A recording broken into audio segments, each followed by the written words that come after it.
Today, I sort of want to elaborate on how I stay sane, how I do some housekeeping of my mind and my soul, how I have made this into a routine. So in the past, when this wasn't something I prioritized as a routine, this task would pile up and just become way too big for me to do, and I would feel overwhelmed about all of the reflection I had to do and all of the organization. Also, this video is sponsored by Milanote, which I'm so excited for, y'all. I basically use it for so many things today, but I'll show you exact examples when it comes to that part of my routine. All right, without further ado, let's hop into this.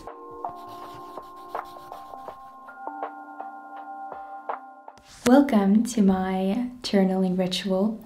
I like to start off this monthly reset with this ritual because I can sort of curate this safe little bubble for me to reconnect with myself. And I'll talk a little more about my system, but before that, I thought I would share my supplies for this little session.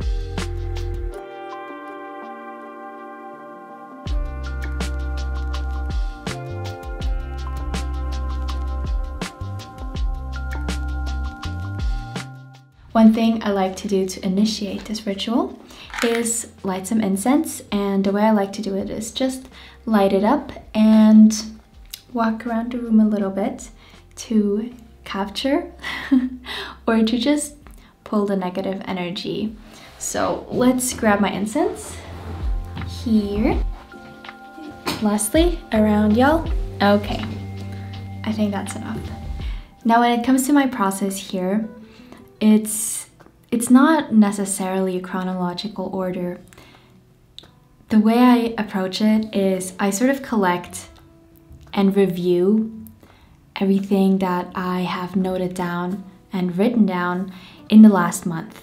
What I also review in this collection are my actually reflections from the last month, because in there I've also defined intentions. So I just sort of indulge in looking back and getting a sense of what this month was for me, who I was this month, and how it impacted me. Now, looking at my template here more specifically, at the top I have this sort of overarching question of how this month has impacted me and what thoughts have rented most space in my mind this month. I think this is one of my most interesting questions that I like to actually look at my answers for my previous months, because it just gives you this sense of what a month, who I was in a month. So yeah, that's where I like to start. I just like to blurt it all out, everything I looked at from my journals and how I felt. And then I like to go into my more specific life topics. I talk more about this in my journaling video, but basically I defined my current life topics that I want to come back to on a monthly basis. Doing this allows me to sort of go back to the same sort of questions in my life and track how I thought about things, because when I answer these questions every single month, I try to capture my current opinion and how I feel about things. And for big life decisions, this has been invaluable to just see what changes my opinion most, and how it evolves, how my perspective evolves and my mindset evolves. At the end of this session, once I have looked at everything and once I've answered all of these questions, I have this intention section in my template. And in another section of this video, we're going to be talking about setting goals and intentions a little more specifically. So this is how I like to do my journaling process. There's definitely a little bit of chaos in the beginning when I'm collecting all of this information, but at the end of it, especially once I've set my intentions, I always feel lighter and a sense of relief and definitely more connected to myself.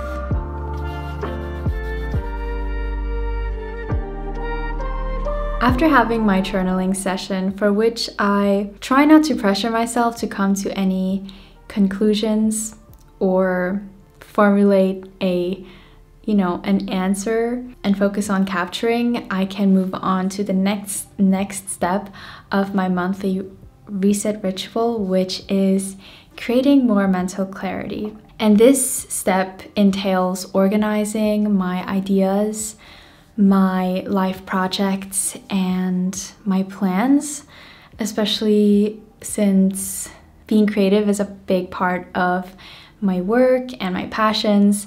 I constantly have things swirling around in my head that I sort of want to express. And in the past, I would just have these be carried around for months. And what I have found is that expressing these passion projects and ideas into a tool like Milanote, where I can organize them and sort them visually, because I'm such a visual person, helps me create a lot of mental clarity and peace of mind, plus makes me feel so excited about working on these things. So whether it is me creating a storyboard for a YouTube video or organizing ideas on a concept that I'm studying, starting a new project in Milanote and a new board is super easy, especially because they have dozens of amazing templates to use and be inspired by. I'm currently using Milanote to plan and conceptualize and hopefully execute a project that I'm working on, and I'm doing it on this board. Right now, I am mapping out the concept. I love how easy it is to just create notes, add photos. You can draw arrows, mind map, and mood board for your dream projects. So once my concept is complete and I'm ready to share my work, I can invite my team to collaborate with them in real time. So those are just a few of the ways I plan to continue using Milanote in the future, besides being an amazing tool for getting what's on my mind onto these boards and creating so much more mental clarity. And if this excites you to organize some ideas, Milanote is free with no time limit, so you can check it out and sign up with the link in my description.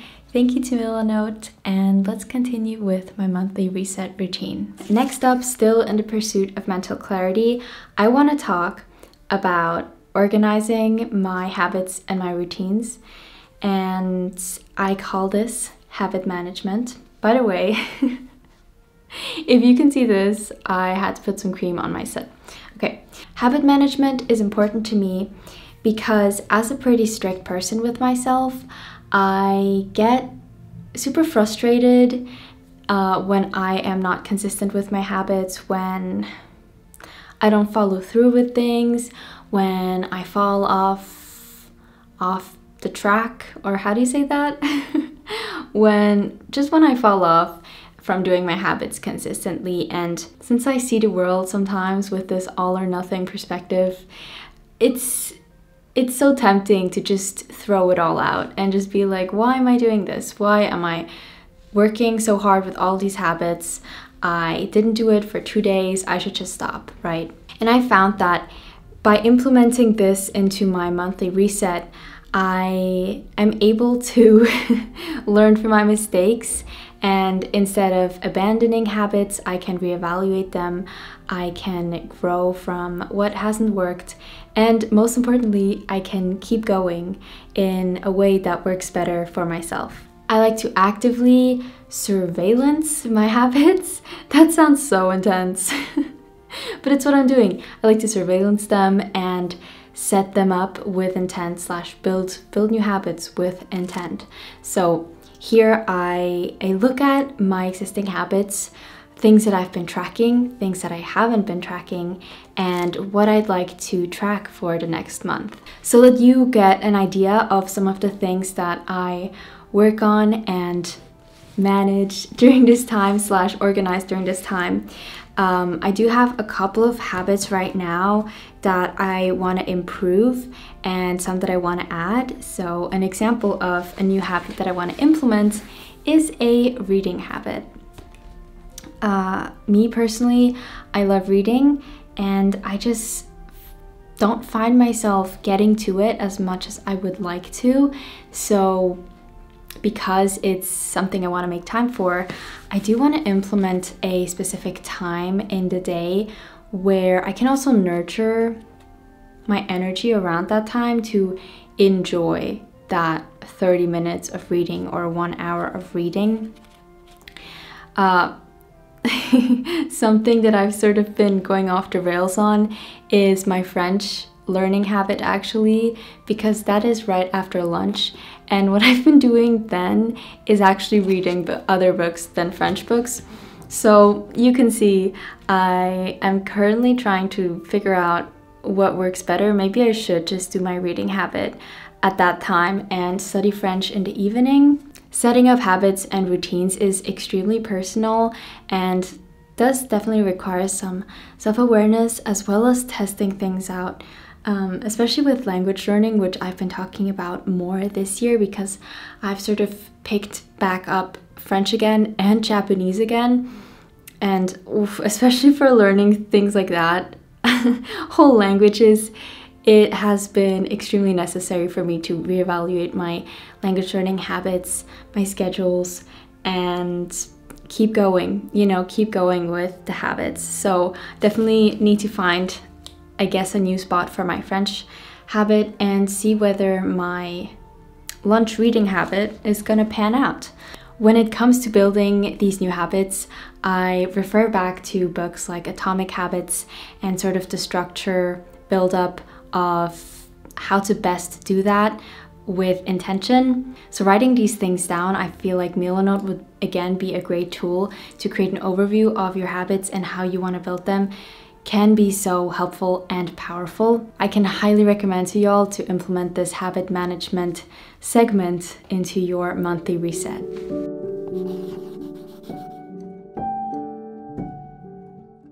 Now that we have reconnected with ourselves more and created more mental clarity, hopefully, with organization and habit management, we're basically defining who we want to be and what that person does. What does it take to be that person? And y'all, it's just been crazy to see how much one can change in just a couple of months, let alone, is that how you say it? Let alone a year, yet alone a year. Sometimes English just escapes me, but it's crazy to see how much we change, right? Which is why I feel like it's so powerful to do this on a monthly basis, because my idea of my highest self changes as well from month to month, which is why I really enjoy doing this. So my first question is, who is my highest self? And you can see this as in the next month or just moving forward. And how does she feel? I can recommend two formats for answering this question. The first one would be addressing this to yourself in a letter. And the second one would be writing out your answers in affirmation statements, because these you can then also continue reading throughout the month and implement into, perhaps if you have a morning routine, you can also say these affirmations exactly then. Then the second part of this is where maybe some of my manifestation friends will recognize the importance of this, and that is defining what this person does. So my question I usually write down is, what does this version of myself do to be where she is? And this can help us connect to our dream versions of ourselves from exactly where we are right now. Again, your answers here are going to be personal. If I could say an example, so if your highest self has a consistent workout habit or is just active and feels amazing in their body, you can reverse engineer that and think about, okay, what does this person do to feel that way? And break it down. So this could be cook consistent meals at home. This could be finding exercises that you love, and so on. I think you get the point. And hopefully you're also getting excited about working towards who you want to be in this next month, because if you do this from month to month, you'll only get closer to hopefully the dream version of yourself, and you'll get better at understanding where you want to be and who you want to be, and you'll also hopefully get better at becoming that. I'm kind of losing my voice because I've been kind of talking a lot today. But I hope that this gave you a good insight into how a monthly reset routine can create more mental clarity and hopefully open up more capacity for you to enjoy life. I truly find so much value in doing this, and hopefully you can implement a couple of these things into your life, and once a new month rolls around, you can create your own rituals that will help you to enjoy your life more. We're at the end of this video. Again, I highly recommend checking out Milanote, especially for your monthly reflection. I feel like you can do all of these things amazingly in there, and I am excited for you to start organizing your projects, so make sure to check out the link in the description, in my description box for that. And otherwise, thank you so much for watching, and I will see you soon. Bisous!